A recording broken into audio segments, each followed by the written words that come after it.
Welcome to all of you to the Law Center 1 webinar series of lectures. Now, our professor in charge and myself has discussed that how to utilize the time of lockdown for the maximum benefit of the students. This year, as you all know, that Law Center 1 is celebrating its 50th anniversary. So we are celebrating this year as glorious 50th year of Law Center 1.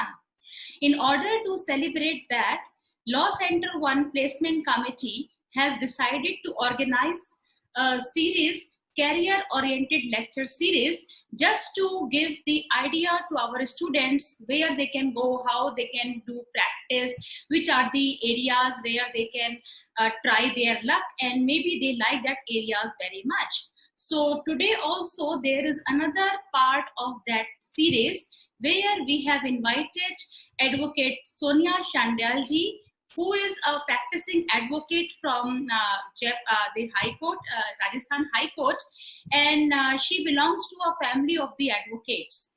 And the law is her background, and she has done her expertise in this civil litigation. So I welcome you all on behalf of Law Center 1, on my personal behalf, to join this session. And the title of the session is Career in Civil Litigation. As we all know that the civil litigation is very vast area, and many of us will want to definitely to practice in the civil area. So today's session will be helpful for those students who can try their career in the civil litigation. I welcome you, Sonia ji, once again on our behalf. Kindly start the lectures. It's over to you, Sonia ji. Thank you so much, first of all. And thanks for inviting me to give a lecture on the favorite of my subject. And one more thing I want to like to tell you, that you are doing a wonderful job in this COVID period, because utilizing the time is also the thing which a person who wants to adopt or opt for the career as an advocate should also keep in mind as to how to utilize each and every minute of the time, and it should not go waste. So you are doing it for the benefit of the students. So it is a pious duty which you are doing. I must say this, and I thank you for that.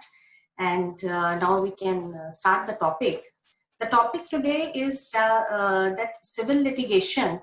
If you want to start the career as an advocate in the civil litigation, so I may tell you that there are other avenues also that you can opt for arbitration. You can, there are international, there are state arbitration also, international arbitration also. And you can practice in various of the fields. The avenues are so vast because, first of all, we have to understand that what is civil litigation. Civil litigation is, in a very plain and simple words, if we can say, then civil litigation is other than the criminal. What is apart from the offenses, what is apart from the penalties, what is apart from the punishments, rather, this comes into the civil litigation. So we can say that the area of the criminal litigation is confined to some extent to those acts only which provides for the punishments, which provides for the offenses. But the civil litigation is everything apart from the offenses, the punishments. So you can see the scope is very wide. It is not be much for me to say that civil law in whole is a vast ocean. It's such a vast ocean which contains a number of acts in the form of, say, pearls and corals and all other things, and the lawyer or the upcoming lawyer, the students who want to opt for a civil litigation, they have to plunge into it, go deep inside that, and they have to look for the area in which they want to practice. So there are many sides in which you can practice, and some lawyers, they specialize in those fields. Some, they take different fields of practice. They, along with different fields of practice, they do their litigation work. So according to the today's topic, we will be confining our lecture, this seminar, this webinar, to the area that how upcoming lawyer or the law student can become a successful lawyer when he opts for the civil litigation. What are those basic laws by the help of which he or she can be a very successful lawyer, or when he or she opts for the civil litigation, then what are those basic laws which he or she has to keep in mind. So the areas I have tried to focus on some areas, although the list of the areas is very unlimited. So I would like to share the screen, and may I put that PPT? You can. Yes.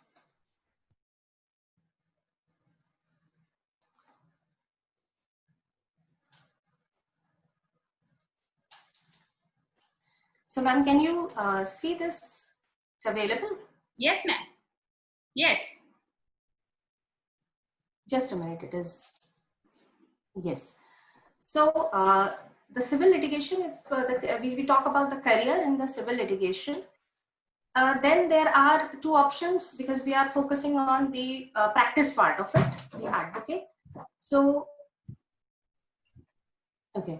So we have to make sure that what are the practice areas. So one is the litigation. As we all know, we go to the courts, we go to the different forums, tribunals, we go to the High Court, Supreme Courts. And one is you can as well as join the law firms. As you can see that these two areas I have given, although arbitration and all other fields which are out of the court, you can also advise, and you can also have chamber practice, which I have not given. So ma'am, can you see me? Yes, yes, yes. Okay. It's very well functioning, ma'am. Okay, ma'am. Okay, done. So the next PPT, which will show you that as a civil lawyer, you can start your practice either on taxation side, either on motor accident cases regarding tortious liability. You can also practice in the family disputes. Some people, they do opt to go only, they choose only one forum. It is all according to your own choice. Then there are contractual disputes, then there are company and corporate disputes are there, then there are property disputes, injunction matters, then there are rent and eviction dispute matters, then partnership and account dispute matters are there. Then there are also matters related to the compensation and damages, consumer disputes are there, writ and constitutional practice is there, disputes relating to environment protection laws are there. So you can see this is one of the example of some of the matters. I can say this is a very few matters I have been able to give, because this is only an example. So there are n number of, the list is never ending. So the lawyer, as a lawyer, you can start practicing. You can choose a field of your own choice, or you can choose different fields also. And after choosing those fields, you can start the practice. But before starting the practice, you must know that all the forums which are related to these practices, or to the practice which has not been involved in this list also, what are those forums? So there are, the next PPT will show that there are the hierarchy of the proceedings, because there is a system of the working of court which says about that there will be a tribunal, a forum, the first forum which we can say, because the court had, the matter has to be instituted at the place of first hearing, the very at the grassroots level we can say. The first case is instituted. So it can be either in the forum or tribunal or a civil court. Then if the person is aggrieved by the order passed by the tribunal or from the civil court, then it goes to the appellate authority. You can challenge that order to appellate authority. Then from that appellate authority, the appeal lies to the High Court. And from the order of the High Court, the appeal lies to the Supreme Court. And by one more way, by special leave petition also, the matter can be filed in the Supreme Court. So after having knowledge of all the above forums, you can see or you can choose that whichever subject you want to take as a litigation lawyer, and you can proceed further. So, for example, I have taken this thing as a consumer dispute. This I have taken for example. So, suppose a client comes to you and says that I have purchased something and that thing has some problem and I want to register a consumer dispute. So you must know that a district consumer redressal forum is there in every state. The appeal to that is listed in the State Consumer Redressal Commission. Then if you are aggrieved by the order of State Consumer Redressal Commission, then the appeal is provided to the National Consumer Dispute Redressal Commission. And then further the appeal is to the Supreme Court. This is only for an example to state that these forums in the hierarchy of the courts, they work like this. In the same way, there are in the civil courts, there are the courts at the grassroots level, that's a civil judge. And from the order of the civil judges, appeals lie to the additional district judges. And from the district judges, which are virtually heard by the additional district judges, then appeal lies to the High Court and then to the Supreme Court. So after that, when once you know the hierarchy of the courts, then you can what you have to do is that as an upcoming lawyer and you have just passed out, because we are interacting with the students who has just passed out. So I must say that first and the foremost thing is to join the office of a good civil lawyer, senior advocate, maybe not a designated one, or if designated, it's very fine, but a very sharp, intelligent civil lawyer, so that you can learn the etiquettes, the intricacies of the civil law in practicality. Because in the 5 years of law, studying 5 years of law, you have studied more of a theory. But when you practice, then practical knowledge and experience would come from, because these days we are seeing that some of the upcoming lawyers, they are just venturing into the field without joining the office of the senior advocates. So I would tell that the very important things which you learn as drafting skills are there, argument skills are there, and most of all the court culture and the legal culture you learn from the office of a good advocate. So you do not have to in any way skip that important part from your life or from your legal career. Then I may say that once you have joined the office of a civil lawyer, you have learned then some other basic laws which you have to have. Suppose, I must say that, suppose you have started your independent practice, and suppose a client comes to you and he knows that you are a good civil lawyer. The client comes to you with a problem of his that, for an example, we can say that A comes to you and say that B is a person from whom I have taken a loan, from whom he has taken a loan, like B has taken a loan and he has not returned it since past 10 years. Then what is the remedy with A who is coming to you as a client? Then you must know from the very first instant, you must know that what is the limitation law.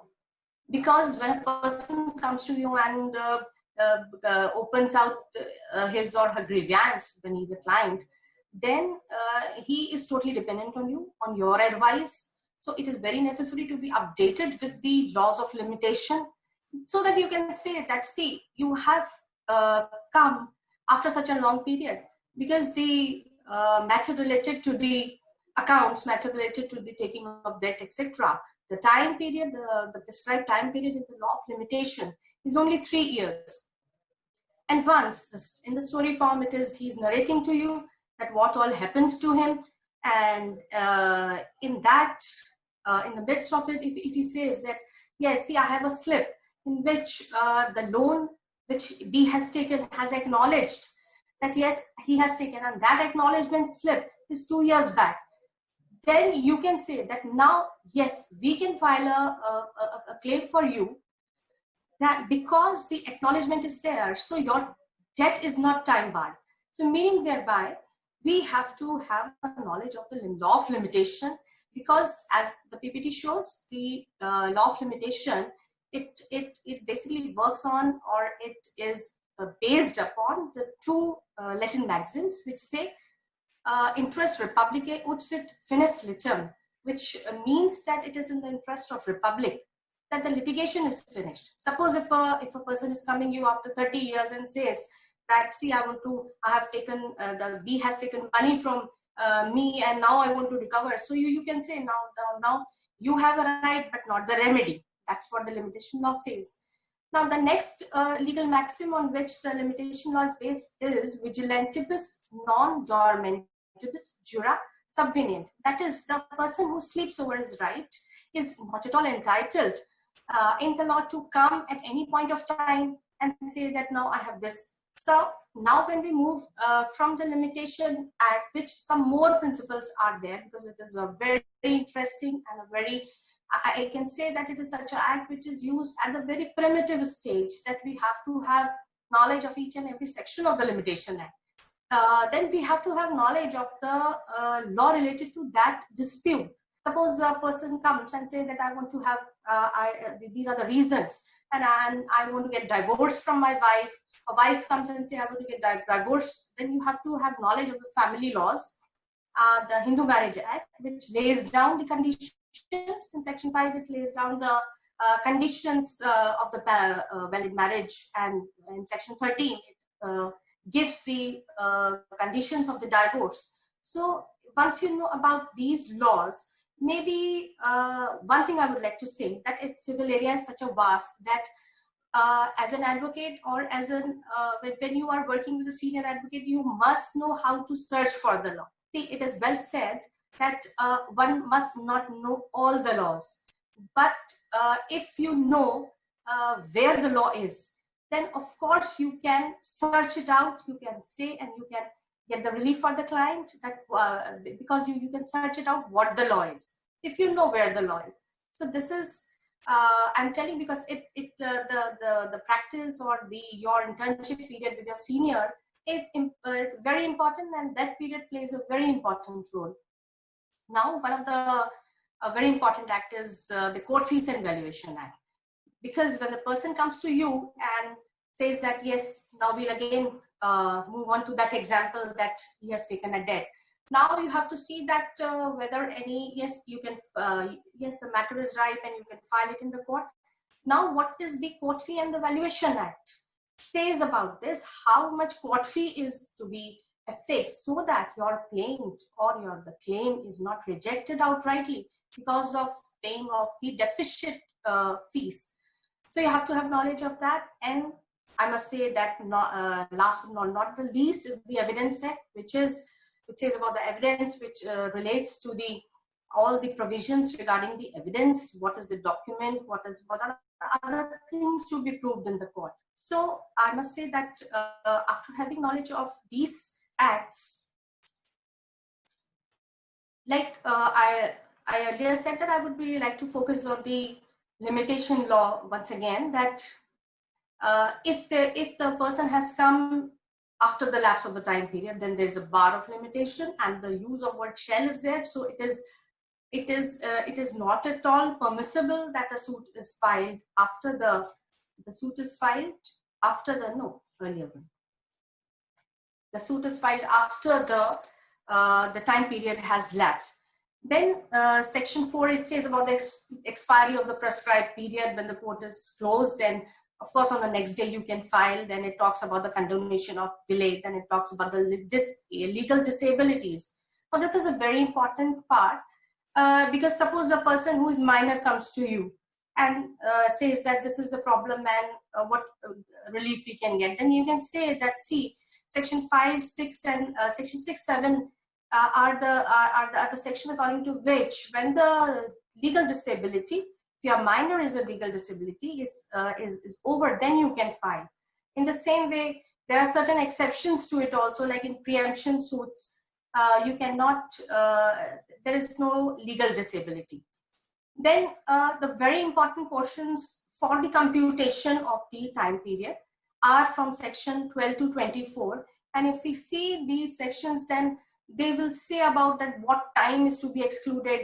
And I must say to all the students that it has happened with me a couple of times when we have filed a case, and just because of one day, we are late in calculating that period and in computing that period.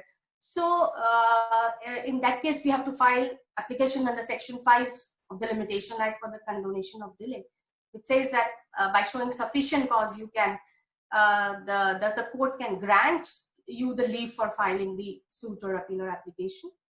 Then it says that by mistake or in good faith, if you have filed matter in another court, by due diligence, if you are pursuing the remedy in another court, then that remedy also you can, that time can be excluded. So there are other provisions also, and quickly, as the time is also asking us to quickly give some focus on some other subjects also. So now we'll come to the Code of Civil Procedure, which is the basic thing which a person, which a aspiring advocate wants to join a profession can have. That the Code of 1908, it was first enacted in 1859, which was earlier not applicable to the Supreme Courts and in the Presidency town and to the provincial small cause courts.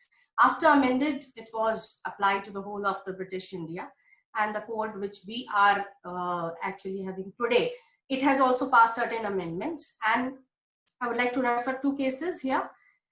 One was the Ganesh Trading Company versus Moji Ram, AIR 1978, Supreme Court, page 484.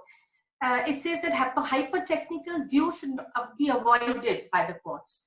And one of the cases of Hukumchand versus Kamal Anand Singh, in which Calcutta High Court, it has provided that provisions of the court should be construed liberally, because procedure is for the litigants. Litigants should not suffer from the technicalities of procedure. Then I must say that I will give a short framework of the CPC, in which I must say that the CPC is, first of all, I should say that it is such an exhaustive act. So to conclude it in just one session is a Herculean task, but still I have just tried, and if I do miss out something, then I may be excused for that. So it contains in part one, these parts also I have, they are not in CPC actually, but I have framed it according to the explaining purpose. Part one, as the PPT shows, that it contains of 158th section. It is basically of substantive law. Now, what is substantive law? Substantive law is the law which determines the rights and obligations of the parties.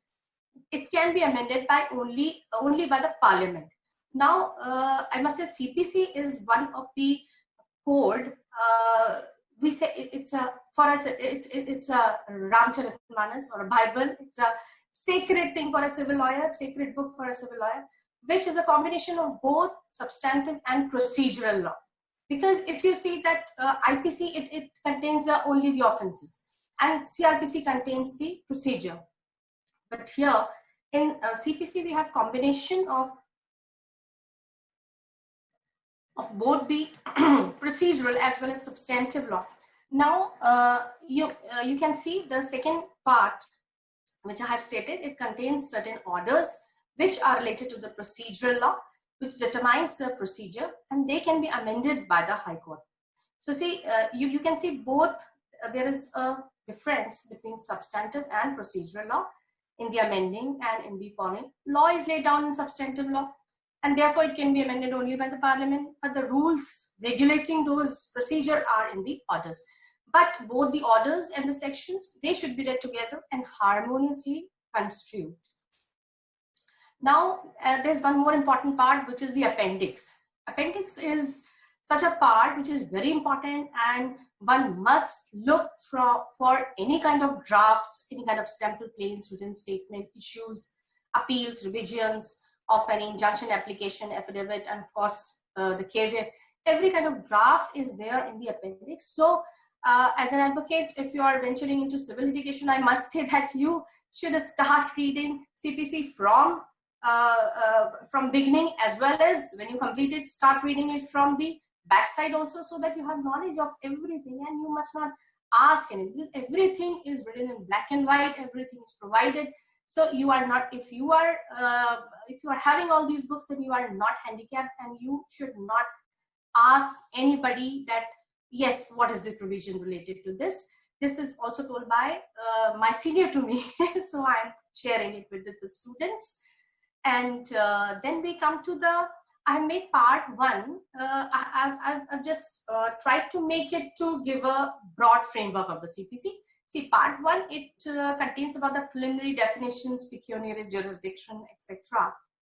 The part two, as I made it, contains of jurisdiction, that is section 9, that civil court will have its jurisdiction. Civil court can decide its own jurisdiction, and if any tribunal is there, for suppose any act is there and it gives finality to the orders of the tribunal, then the jurisdiction of civil court is excluded. That has been explained in the case of, as I have mentioned, in the case of Dulabhai versus MP, 1969 Supreme Court. Because after the framing of the tribunals, this issue came that once the matters have been decided, then what will be the fate of the orders and all. So the Supreme Court has given this decision. Then we can say that the very important part is section 10 and 11, which is res sub judice and res judicata. That once a matter is filed, then courts are not bound to give the separate decision for the same issue. For that purpose, the res sub judice is there when the matter is pending, and suppose then the subsequent matter has to be stayed by the court.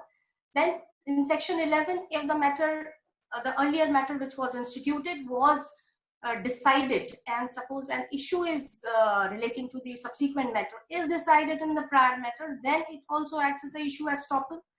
And if all the issues are decided, then the matter acts as a res judicata, because it cannot be said that there should be conflicting decisions on the same issues. So once you have to, as a lawyer, you have to keep in mind and you have to ask, because one very important thing is that you have to write in your every plaint, every application in the notes that we are filing this matter and we have not filed any other matter in any other court related to the same issue. So see how important this is. And if at all you hide it and you file it, then the defendant comes with it and says that because the issues are the same, parties are the same, the defendant can say that, see, here there's a matter which is decided earlier, or here there's a matter which is regarding to the same parties and dealing with the same issues is pending. So the court has to stay the suit. And in the case of res judicata, court is not bound to, court should not decide, and they do not decide. So these are very important points, which I must say, with interacting with your clients, you should elucidate these points also, so that every minute details which you have when you are interacting with your clients, it helps in the drafting and everything. Then comes the institution of suits, that is pleadings, written statements, filing of the suit, filing of the claim. It is contained in section 26. Order 2, 4, 6, and 7 are very important. Now it is very important that what are the pleadings, what is the plaint, who is the plaintiff. See, the person who files the plaint is the plaintiff, and the person who is respondent, or whom you want to have relief from the person, is the defendant, the opposite party, we can say in a very easy term. It is the opposite party who is the defendant. And all these orders which are mentioned here, they regulate the rule regarding the filing of the plaint, filing of the written statement, because order 8, rule 1, it is the order related to the written statement, and very specific time limit is there to file the written statement. And it says that you have to file it in 30 days. And by amendment, with the amendment of 2002 of the CPC, the time limit has been extended by 90 days, but not beyond 90 days. So when this order says so, then as an advocate, you should be aware of all the time limits in giving, which are stated in all the orders, etc. And then the trial of the suit, it starts when both parties are there. Yes, both parties will be there after the issuing of the summons. Issues are made later on, after the summoning of the defendant, which is done under section, the law related to it. It is provided in section 27 to 32 and order 5. Then there are appearance and non-appearance of the parties, order 9. Then after that, there is one more important order, that is order related to discovery and inspection, that if some document is not produced, then you can ask for the discovery and even inspect the documents. Then admissions are there. Admission order 12 is regarding admissions. So it is a very, very important order, because order 12 rule 6, it says that judgment can be passed on the admission. Suppose if A has filed, we will take the same example, that A is filing a suit for the recovery of the debt, and B says and admits the claim, then nothing remains. So it happens that and therefore only this rule is made, and it has been very well explained by the Honorable Apex Court in various judgments also, that judgment can be passed based upon order 12 rule 6. Then we can move on to production and impounding of the documents. All this procedure is related to the making of the file, because ultimately what the court has to do, court has to come to order 20, which is the decree and the judgment. I must say judgment and the decree. Then all these in between the procedures are there for first hearing, for summoning and attendance of witnesses, adjournments.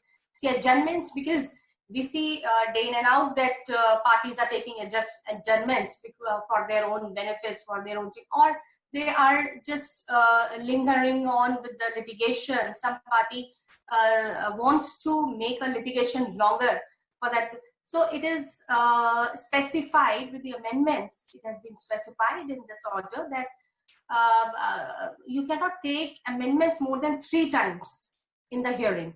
So it is very important for the courts, even for the advocates, of course, it is important that if unnecessary adjournments are being taken by any party, any counsel, then the opposite counsel must and should object to those adjournments, and even courts do that. Then we come to the hearing examination of the witnesses. Now here, hearing and examination of the witnesses, it requires the complete and thorough study of the evidence set, because the examination of the parties, it is done as per section 134 of the Indian Evidence Act, who will be putting his examination chief, who will be cross-examining, and what will happen in the re-examination, and what is order of examination. So thereafter, when we come to the decree and judgment, when it is passed, so after that, the appeal section will come. But before that, I would like to say that once you have filed a plaint, now you want that in between, then the subject matter should be saved. And if you have any fear that the subject matter of the suit can be destroyed by the opposite party, or he can just destroy that subject matter, so you can file an application in the form of interim injunction. That is order 39. It is a very important order, which says about that you can file an application and ask the court to grant a stay and restrict the opposite party to not destroy the subject matter. So here the order 39 will come. I have placed it chronologically in order of the orders according to the numbers, but it actually goes with the plaint, because along with the plaint we file the application of injunction, interim injunction. And although we have other perpetual and mandatory injunctions also, which are given in the Specific Relief Act section 38 and 39, but along with the plaint, along with the suit, the application which is filed for interim injunction, that is stayed during the pendency of the proceedings, that is provided in order 39. Then one very important order is there, order 23 is there. It is regarding withdrawal and compromise of the suit. See, when there is a compromise arrived at between the parties and the decree is made according to that, the principle is that these decrees, these orders cannot be challenged, because when the parties have agreed to the terms of the settlement, then they should not have been challenged. And that is what has been written in the order. But the framers of the CPC, I must say, and that time it is 1908, and you're seeing after so much of amendment, this 1908 CPC has come to us. But they were aware of that if the party is pressurized or in some other way has been made to do such a compromise, which appears to be illegal or which is not according to the principles of the contract, which is against public policy or such like that, then can those compromise or then can be challenged. The decrees based upon those compromise can be challenged. So this order 23 rule 3A CPC, it provides for that you can, although you cannot challenge the compromise decree, but yes, you can go and challenge that is that compromise or the settlement which has taken place that could not have been done, that is illegal, that is beholds the principles of the Contract Act, that is against public policy. So if it has been done, then court has to kindly look into it, that how it is done, because ultimately courts have to do justice. Dispensing of justice is the role of the court, is the work of the court.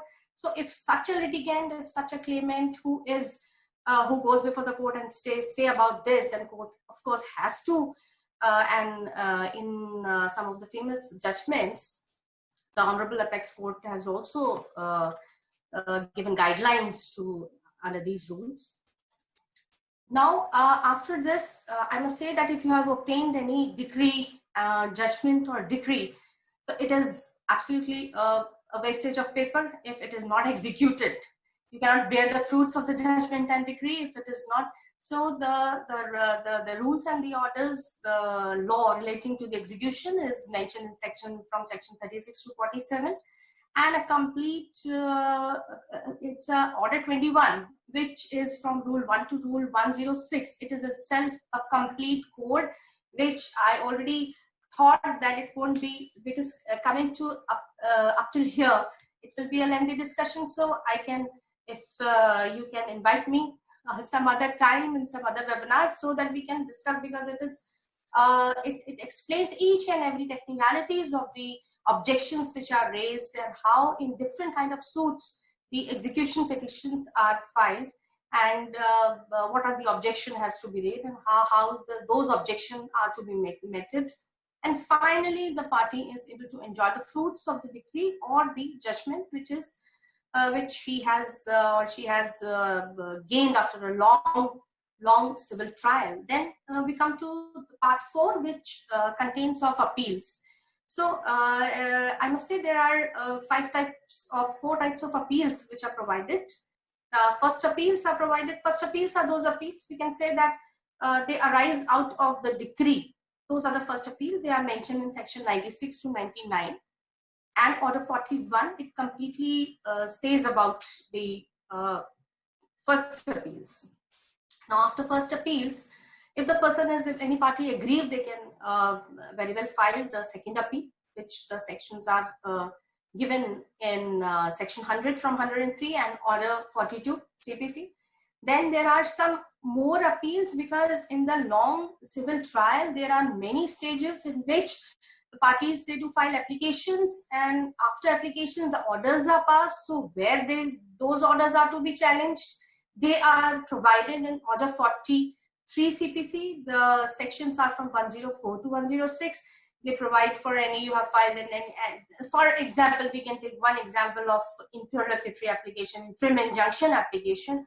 For all interlocutory orders, they can be challenged in under order 43. And because they are not decrees, that is why there is a segregation from orders from the decree, from the appeals arising from decree and appeal arising from the orders. Now there one more category of appeal. It is appeal to Supreme Court in section 109 and order 45 states about it.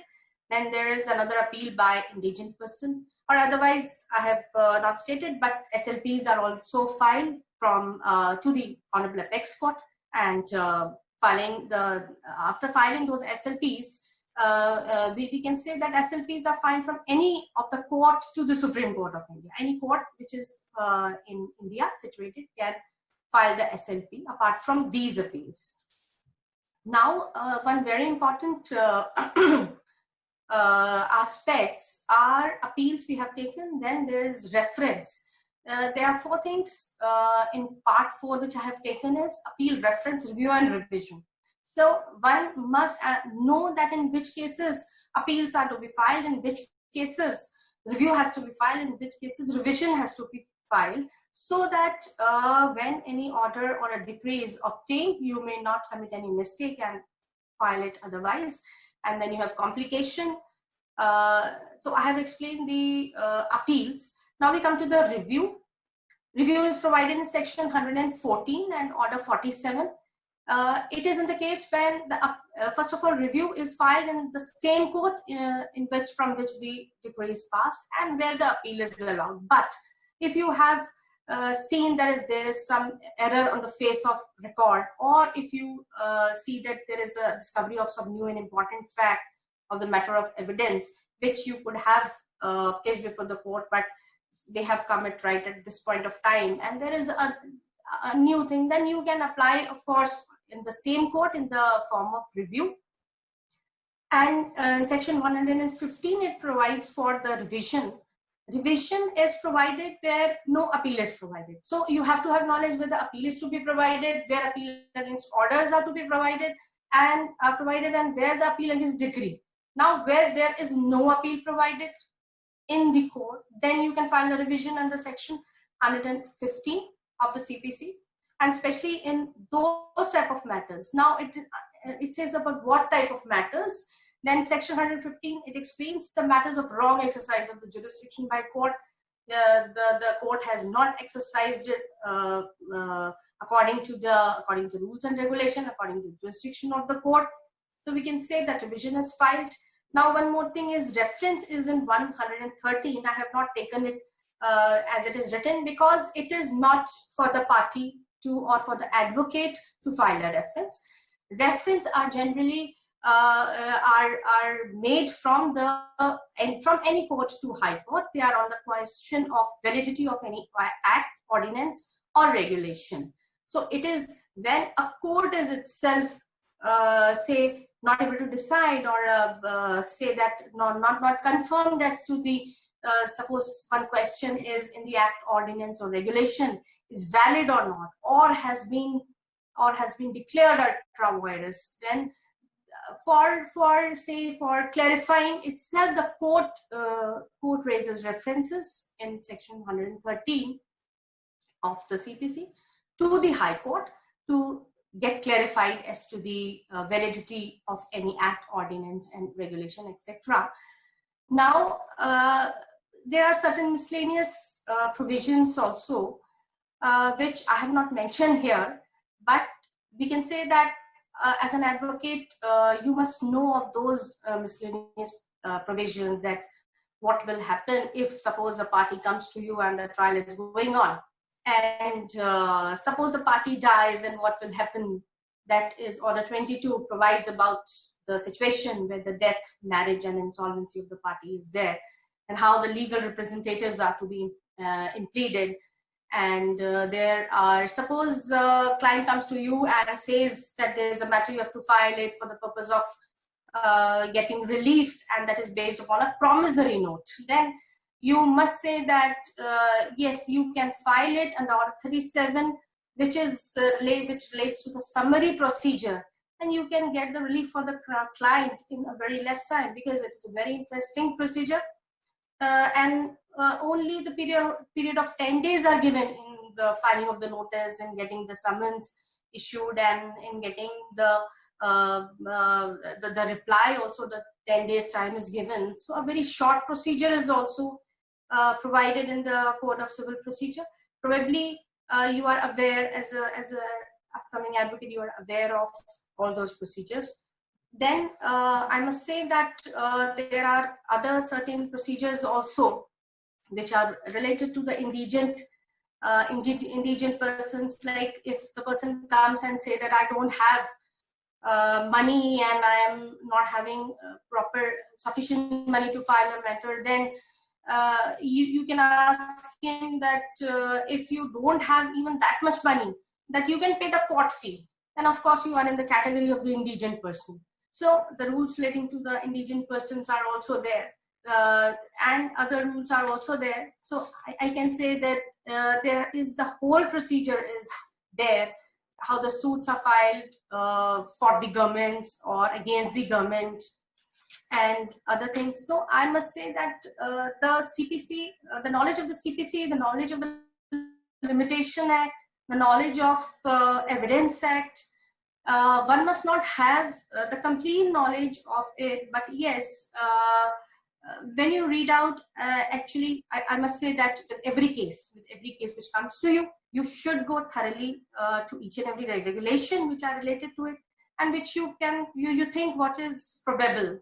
So it is for you to, this is only the work of advocates, that they have to search out for the probabilities, and in which, see, if you know where the law is, then you can find out what the law is. So I must say that these all acts in a way are very helpful to you, and you must read them thoroughly with every case of yours. Because one more thing is there, that every time these laws are getting updated, amended, as we have seen that the amendments are made in the parliament.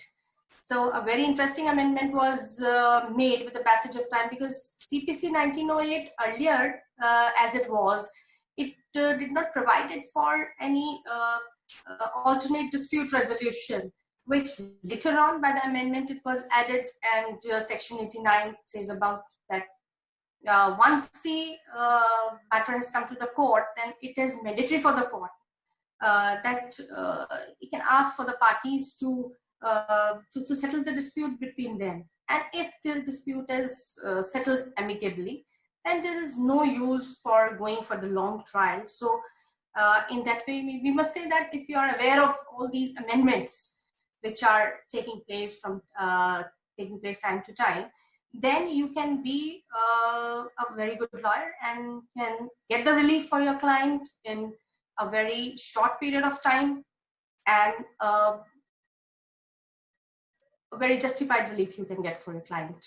Now, if the time is not exceeding, which according to the time limit which you have given me is a little bit exceeding, then I must say that a lawyer, as an upcoming lawyer, when you file any case before the court, then you must have the complete knowledge and complete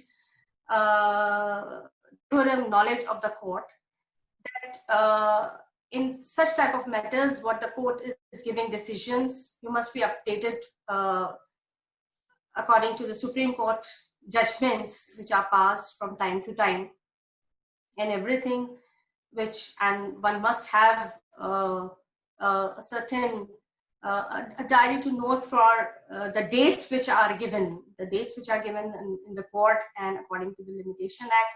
Also, we can when we file the appeal and etc.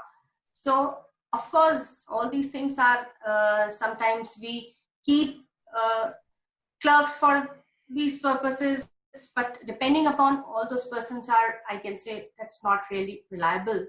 So I must say that if you're opting as a civil litigation, you must try to do each and everything with your own hand. And if you have very good updated advocates as associates with you, as I do have, then you can of course rely, and you can be updated by them as well. So I think if any question, if any thing is related, if it is there from the students, if they are connected to us, we can. Yes, they are there. But before I request them to ask question, I must say that when I thought that how CPC is going to be covered, I was very apprehensive how CPC can be covered in one lecture. because it is so vast, so many sections, so many orders are there. But I must admit that you have very beautifully and comprehensively dealt with all the sections, all the orders, in order to provide the students with a view, a kind of revision of CPC, that what all they have in the CPC. So first thing I want to ask Sonia ji, whether the CPC is applicable in all the civil laws for the procedural thing? Basically, the CPC is applicable to all the procedures. But see, as we have earlier discussed, that we have other forums. For example, we have taken an example of the Consumer Redressal Forum. So Consumer Act is there. It also provides the limitation. It also provides the for the procedure. So for different tribunals and forums, there are different acts which provide their own procedures as well. And when they are silent on certain procedures, so there are, most of the acts, there are certain sections which says that CPC is applicable. For example, if we take the issuing of the summons, so and other things, that then we have to follow the procedure of CPC. Even in, if you see the Arbitration and Conciliation Act, in which CPC does not apply at all, but for the procedure for summoning of summons and by issuing notices to the parties, etc., the CPC is required. Okay, okay. So if special laws are there and they exclude CPC, then only it is excluded. Otherwise, for all civil matters, CPC has to be there. Okay.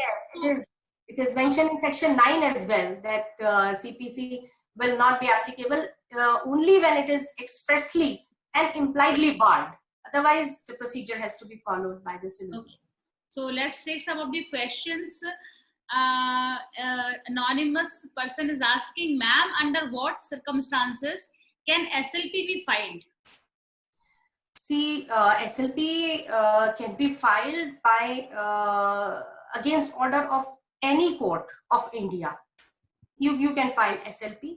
There are no circumstances, if you are aggrieved by order of any court, any tribunal, you can file SLP directly. Also, SLP has a very vague, a vast area, and it can be filed against any order of any court of India. Okay, so there is no need to go step by step, that first appeal, second is appeal. That's not required for SLP. Although appellate provisions are also there in criminal, also criminal CRPC, also there are appellate provisions. In civil also there are appellate provisions, but you can file the SLP directly also. On the points if there is infringement of rights, or if on the point which you can say that yes, we have to go to the apex court. Okay, so basically it is an alternative remedy, that other remedies can also be addressed as given in the CPC. Okay, so next question is from Hemant Kumar. How to start career in litigation, ma'am? See, the first PPT, will go to the first PPC. You have the list of the laws, and I must say that I have not included all the laws. So if you have a liking in any subject, suppose if you have a liking in motor accident claim cases, if you are, basically I would like to say that it is not about liking. The lawyers, they are the beggars and not the choosers. So I must say that whatever case comes to you, it is, I think I have not met even a single advocate who says that, yes, I have got the matter according to my own choice. Even when I started my independent practice, the first matter which I got, I have not even read about that act. But yes, the work of the advocate is to study and to plunge into the vast ocean of CPC and the civil laws, etc., and to take out those corals and all those beautiful things and get the relief for the client. So if the case comes to you as a civil lawyer, you should be open to any of the field. In fact, I would like to say that you should not say to the criminal litigation as well, because see, one very important reason is there. Suppose a client is coming to you, we'll go to that example only. He's coming from the B, has taken the money and he's not returning, and he says that, see, my brother, suppose C, has been beaten by D. Now what to do? Now you have to have the knowledge of that criminal laws as well. And so if you have, and if you don't have, then you should venture into the area and see that what relief you can get for the client, and in the very short time you can, if you have the knowledge. So whatever matter comes to you, you should really respect that matter and do justice by seeing all the laws and venturing into all the laws and trying to find a remedy for I have also heard. I have also heard, Sonia ji, from many people that yes, we planned for something else, but when the cases come, we are doing something else. So Yes, it's a new. So one should be open for all. But if I think if one is so adamant that yes, I have to go for this particular field only, so better that he can associate with such a lawyer of that particular field where these cases are there and who's expert in this area. So maybe with that thing, he can proceed in that particular career. But as a young lawyer, I think they should be open to all kind of avenues which are available to them. You want to add something? If they have any specific field or liking of their own choice, then of course they can start the practice with the senior advocate who are specializing in those particular fields. And then you can really start with the litigation. And there are some advocates I know that they are confined to, say, consumer disputes, or they're confined to, they're only taking MACT cases and they're not taking any other cases. That depends upon you, that how you want to take it, and whether you want to say no to the client, or the client or want to say yes to the client who is coming with a different case. That is yes. So next question is from Archana ji. She is asking, can you please explain Order 7, Rule 11 in a nutshell? Okay. Archana, I'm so thankful to you that you have asked about Order 7 Rule 11, because it's a check. It's a rule of check. See, Order 7 Rule 11, I have even skipped out, and that's a rule of check because, see, by the Law of Limitation, by the Court Fees Act, and other acts, also by scanning the plaint in every way, you have filed it and the court finds it in any way that it is not according, also the deficit court fee has been paid, so your plaint can be rejected on the basis of Order 7 Rule 11. It's a great check on the plaint, and one must keep a thorough knowledge of the Limitation Act and other acts also, because if it is barred by law or under Order 7 Rule 11, the plaint can be rejected and your plaint can't be. One thing I must like to share here, that it happened with me that when I started the independent practice, say 20 years ago I started, then with the very first few cases of mine, it happened that I paid a little less sum of the court fee. Then the court gave the sufficient, that the time is given for filing the deficit court fee.